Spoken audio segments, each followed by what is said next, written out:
के इस फैसले से राज्य के 9,07,000 किसानों को फायदा होगा। इन पर 5,800 करोड़ का कर्ज है।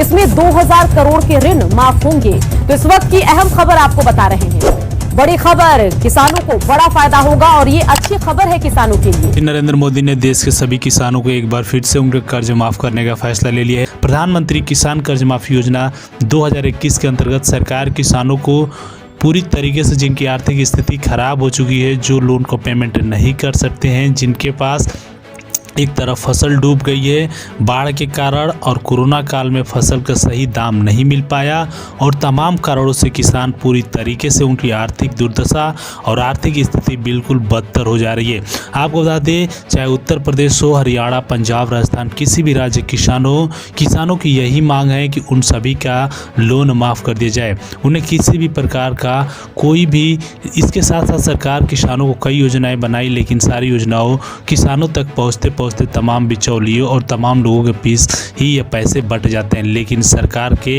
इस महाफैसले से देश भर के सभी किसान, जिनका डिमांड था कि सरकार सभी किसानों को ऋण से मुक्त कर देगी, तो सब किसानों पर एक बहुत बड़ा बोझ हट जाएगा, जो किसानों के लिए बहुत बड़ी खुशी के पल होगी। आपको बता दें, अगर आपने किसी भी बैंक से, central bank, government bank, private bank, सरकारी बैंक, संस्था से अगर आपने कृषि लोन लिया है केसीसी के माध्यम से, तो दोस्तों आपका जो लोन है वह बिल्कुल माफ़ हो जाएगा। आपको किसी भी प्रकार का कोई पेमेंट करने की आवश्यकता नहीं होगी। तो चलिए दोस्तों, बात करते हैं ये लोन कैसे माफ़ होगा, क्या क्या डॉक्यूमेंट भर लगेगा और किस प्रकार आप फॉर्म भर सकते हैं और कहाँ पे यह फॉर्म भरा जाएगा, पूरी डिटेल हम आपको इस वीडियो में बताने वाले हैं। इससे पहले दोस्तों, आप चैनल को सब्सक्राइब अवश्य कर लें। प्रधानमंत्री जी द्वारा देश के सभी किसानों को पीएम किसान 2021 के अंतर्गत यह फॉर्म भराने का मौका मिला है। इस फॉर्म को भरने वक्त अपना नाम, पता तथा सारे प्रूफ डॉक्यूमेंट आपको सही लगाना है। आपका ज़मीन के कागजात अति आवश्यक है। अगर आपके पास ये नहीं है तो दोस्तों इसको रजिस्ट्री से निकलवा लें। और इसके साथ साथ चलिए अब बात करते हैं। तो मान लीजिए आपने सेंट्रल बैंक ऑफ इंडिया से लोन लिया है, तो इस बैंक के जिस राज्य के जिस डिस्ट्रिक्ट से हैं उस कस्बे एरिया में आप जाइए, वहाँ पे इस फॉर्म को फिलअप कराइए। इस फॉर्म को फिलअप करते वक्त एक बात का ध्यान रखिएगा कि आपका नाम और एफिडेविट पे जो आपका नाम आधार कार्ड पे, वो सेम टू सेम नाम अति होना आवश्यक है। अगर उसमें डिफरेंट पाया गया तो दोस्तों आपको ये राशि नहीं दी जाएगी। तो इन बातों को ध्यान रखना अति आवश्यक है। जब तक आप इन फॉर्म को भरते वक्त नहीं रखेंगे तो दोस्तों आपको ये फॉर्म नहीं भरा पाएगा।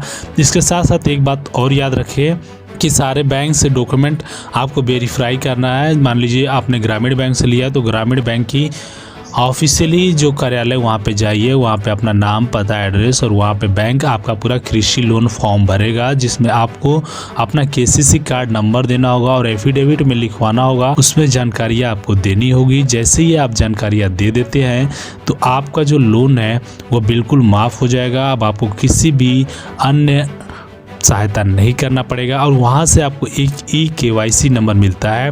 उस eKYC नंबर को आप अपने डॉक्यूमेंट उस पर अपलोड करना पड़ता है, जो कि अपने मोबाइल से भी आप कर सकते हैं, अपने आधार कार्ड के माध्यम से कर सकते हैं, और तमाम डॉक्यूमेंट आप पूरी तरीके से भर सकते हैं। तो ये पूरा प्रोसेस है। इस प्रोसेस में टोटल आप जैसे डॉक्यूमेंट भरेंगे तो अधिकारी आपके पास आएंगे, सारे डॉक्यूमेंट की जांच करेंगे कि आपने कौन कौन से डॉक्यूमेंट लगाया, तब जाके आप सभी का लोन माफ़ हो जाएगा।